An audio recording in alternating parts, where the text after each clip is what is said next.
This Golf Central Morning Report is brought to you by Titleist.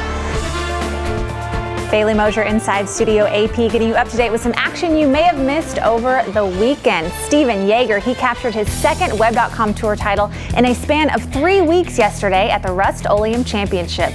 The 28-year-old shot a final round 71 to win by 2 shots at 14 under par. Clearly, he is playing well as of late. He also qualified for the U.S. Open last Monday at a sectional qualifier, and with his 2 wins, he has locked up his PGA Tour card for the 2017-2018 season.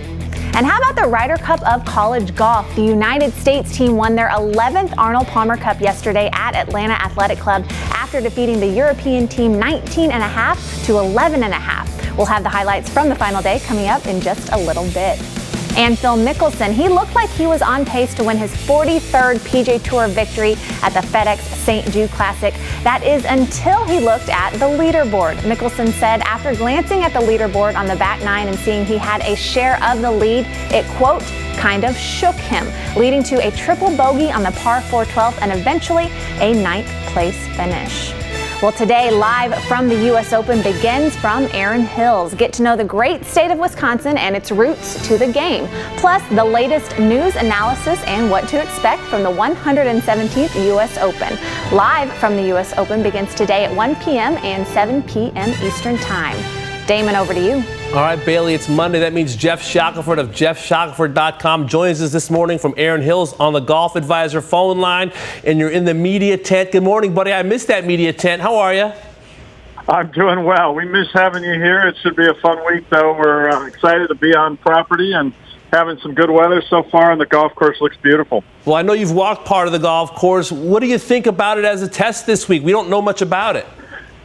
Yeah, it's a complete test, Damon. They are going to be asked to hit every shot imaginable. A lot of a chance for wind to play a role out here. Obviously, that's going to be, I think, the big headache in terms of setup is making sure you match the tee locations with the wind. But the golf course is in absolutely beautiful condition. It's firm, but it's not crazy firm and fast and anything like that. It's just absolutely manicured.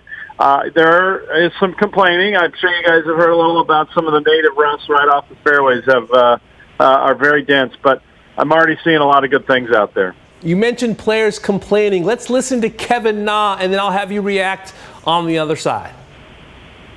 We're at the U.S. Open, Erin Hills. Let me show you what we're dealing with this week. You got 3 to 4 yards of rough, maybe 5 at the most, and then you got fescue. I'm going to throw a ball in there. Literally, I threw it literally 3 yards. Now, if you're lucky if you find your ball. Now, I just moved grass and I found it.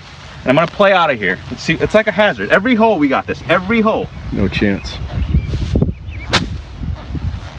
Nope, didn't move. Moved a foot.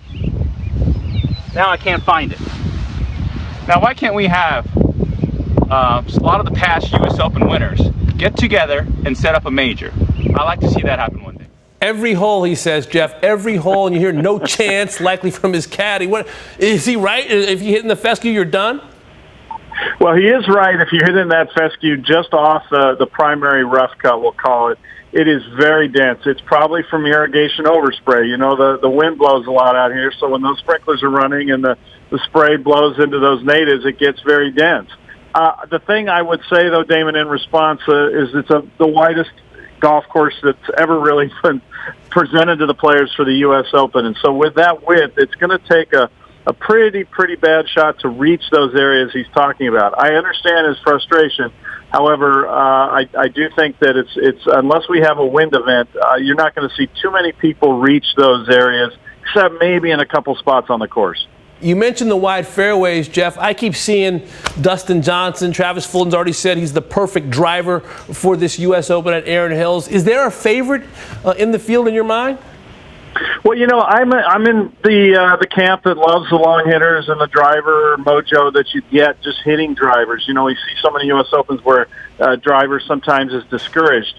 And we know how that kind of takes certain players like a Rory McIlroy or a Dustin Johnson out of their kind of normal game. But I think, Damon, the thing to really watch for is who is that high ball hitter into these greens. Yes, driving's important here, but I think that a lot of the uphill second shots, the firmness of the ground, the wind, the way the course plays, it's going to really favor that person who can hit it high into the green. So obviously a long hitter hitting short iron in is a great thing, but I also just think that person who can flight the ball high and hit it pretty solid is in good shape. And so somebody like Jason Day, whose U.S. Open track record is really strong, even though this is a course he doesn't know, I think is somebody to keep an eye on. Keep an eye on him. Does that mean that's your pick? Are you picking Jason Day, the past I PGA am. champ from 2015? Okay.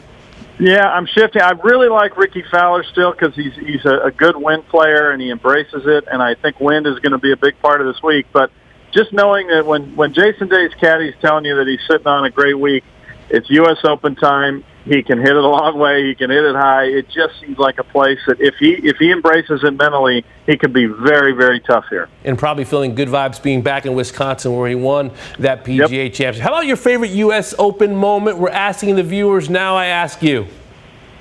You know, I don't think I'm highly original here, Damon, but I'll never forget the moment. I was standing over to the left of the green at the base of the grandstand with my little credential and thinking, gosh, I cannot believe Tiger is not going to win this U.S. Open at Torrey Pines. He's laid up on 18.